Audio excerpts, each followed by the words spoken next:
माता रानी जी के सभी प्यारे भक्तों को जय माता जी की। भक्तों, एक बार फिर से स्वागत है आप सभी का नई और ताज़ा वीडियो में। घर बैठे ही आप प्राप्त कर सकते हैं माता रानी जी के दरबार के सुंदर और पावन दर्शन। वीडियो में आप देख सकते हैं कि इस प्रकार कैसा मौसम बना हुआ है माता रानी जी के भवन पर। इस समय देखा जाए तो भक्तों, माता रानी जी के भवन पर धूप रहती है और हल्की हल्की ठंड रहती है। ऐसे मौसम में यात्रा करने का जो आनंद है वो बहुत ही सुखद होता है। और इस समय जो भक्त माता रानी जी की यात्रा पर जा रहे हैं उन्हें दर्शन बहुत ही अच्छे हो जा रहे हैं, क्योंकि भीड़ बहुत ज़्यादा नहीं है, ऐसा भी नहीं कि कम है। पर जैसा कि आपको पता है कि त्योहारों पर या फिर नवरात्रों के समय पे जो भारी भीड़ होती है भवन पर, ऐसे में दर्शन का थोड़ा समय लग जाता है। तो जो भक्त बहुत ही शांति में और खुले दर्शन करना चाहते हैं वो इस समय यात्रा पर जा सकते हैं। इस समय आपको ध्यान देने वाली बात है वो है सर्दी के कपड़े। हालांकि धूप है, इस समय मौसम साफ है, लेकिन फिर भी पहाड़ों का पता नहीं चलता कब बारिश आ जाए और अचानक से ठंड बढ़ जाए और तेज़ हवाएं भी अचानक से चलना शुरू हो जाती हैं। तो ऐसे में आपको गर्म कपड़े लेकर जाना बहुत ही ज़रूरी है। खास करके यदि आपके साथ छोटे बच्चे या फिर बड़े बुजुर्ग जा रहे हों तो आप अपने गर्म कपड़े ज़रूर लेकर जाइएगा।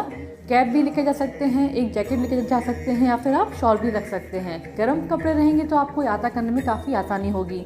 दिन के समय में तो आपको धूप मिलती है तो मौसम अच्छा बना रहता है, पर जैसे ही शाम होती है और रात हो जाती है तो ऐसे में भवन पर और यात्रा मार्ग में काफ़ी तेज़ ठंडी होती है। तो गर्म कपड़े रहेंगे तो आपको दिक्कत नहीं आएगी। ये तो बात थी भक्तों मौसम की। अब बात करते हैं कि यात्रा मार्ग में मिलने वाली सुविधाओं की।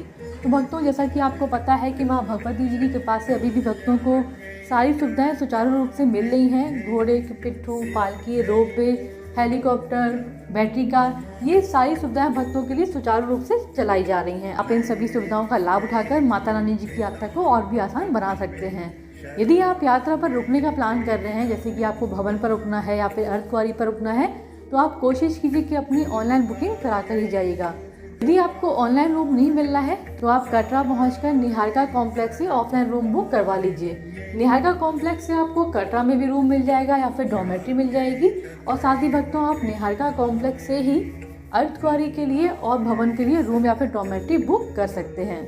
रूम बुक होगा तो यात्रा आपकी बहुत ही आसान हो जाएगी। आपको दिन में आराम करना है या फिर रात में रुकना है, यदि रूम होगा तो आपको काफ़ी सुविधा हो जाएगी। तो आप कोशिश कीजिए कि रूम बुक कराने के बाद ही अपनी यात्रा शुरू कीजिए, क्योंकि वहाँ पे बहुत भीड़ होती है, आपको रूम वहाँ पे मिलना बहुत मुश्किल होगा। हाँ, यदि आप सुबह 10 बजे के आसपास भवन पर पहुँच जाते हैं या फिर शाम को 4 या 5 बजे के आसपास पहुँच जाते हैं तो उस समय तो फिर भी उम्मीद है कि आपको एक बार को रूम या फिर डॉर्मेट्री मिल जाए। पर यदि आप थोड़ा लेट पहुँचते हैं तो उस समय आपको रूम मिलना बहुत मुश्किल हो जाएगा। ऐसे में यदि आपको फिर भी रूम नहीं मिलता है तो भी चिंता करने वाली बात नहीं भक्तों, आपको वहाँ पे निःशुल्क धर्मशालाएं मिल जाएंगी, जहाँ पर आप कंबल लेकर थोड़ी बहुत देर के लिए आराम कर सकते हैं। रात्रि भी काट सकते हैं यदि आपको सोने के लिए जगह वहाँ पर मिल जाती है तो। पर चूँकि ठंड का मौसम है, ऐसे में कोशिश यही कीजिए कि रूम की बुकिंग आप पहले से करा कर चलिए। खास करके यदि आपके साथ छोटे बच्चे भी जा रहे हो, क्योंकि छोटे बच्चों के साथ यदि ठंड लग जाएगी तो वो दिक्कत आप ही को करेगी। तो कोशिश कीजिए कि अपनी रूम की बुकिंग आप पहले से कराकर ही जाएं। इसके अलावा भक्तों, बात करते हैं RFID कार्ड की या फिर यात्रा पर्ची की। तो आपको बता दें कि यात्रा पर्ची फ़िलहाल ऑनलाइन बुक नहीं हो रही है। अभी आप यात्रा रजिस्ट्रेशन करवा सकते हैं ऑनलाइन। यदि आप घर से यात्रा रजिस्ट्रेशन करा के जाते हैं ऑनलाइन और कटरा पहुँच के वही रजिस्ट्रेशन स्लिप दिखाकर अपना RFID कार्ड लेते हैं तो आपको थोड़ी सी आसानी हो जाएगी। और यदि आप ऑनलाइन बुकिंग करा के नहीं भी जाते हैं तो भी आप कटरा पहुंचकर अपना नाम, अपने स्टेट का पिन कोड बताकर अपना RFID कार्ड इशू करवा सकते हैं। RFID इशू कराने के बाद ही आप अपनी यात्रा शुरू कर सकते हैं। और जैसा कि भक्तों आपको पता है कि पहले यात्रा पर्ची लेने के बाद आपको 6 घंटे के अंदर ही अपनी यात्रा शुरू करनी होती है, उसी प्रकार आपको RFID कार्ड लेने के बाद 6 घंटे के अंदर ही अपनी यात्रा शुरू करनी होगी। और पूरी यात्रा आपको अपना RFID कार्ड साथ रखना है और जब आपकी यात्रा संपन्न हो जाएगी तो आपको RFID कार्ड वापस देकर अपने घर आना होगा। बहुत ध्यान देने वाली बात है भक्तों, अपने साथ RFID कार्ड लेकर नहीं आइएगा। यात्रा करने के बाद वहाँ पे काउंटर बना हुआ है, आप अपना RFID कार्ड उनको वापस करके ही अपनी यात्रा संपन्न कीजिए। तो भक्तों, ये कुछ जानकारी थी, कुछ अपडेट्स थे जो यात्रा से जुड़े थे।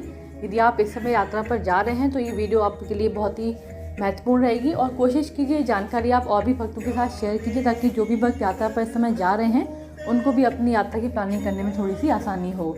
इसके अलावा भी भक्तों, यदि आपको कोई भी प्रश्न पूछना है तो आप कमेंट बॉक्स में कमेंट करके हमसे जानकारी प्राप्त कर सकते हैं। हमारी ये पूरी कोशिश रहेगी कि आपको हम सही जानकारी जल्द से जल्द दे सकें। माता रानी जी आप सभी भक्तों की यात्रा मंगल में करें और अपना आशीर्वाद आप सभी भक्तों को प्रदान करें। बोलो साचे दरबार की जय।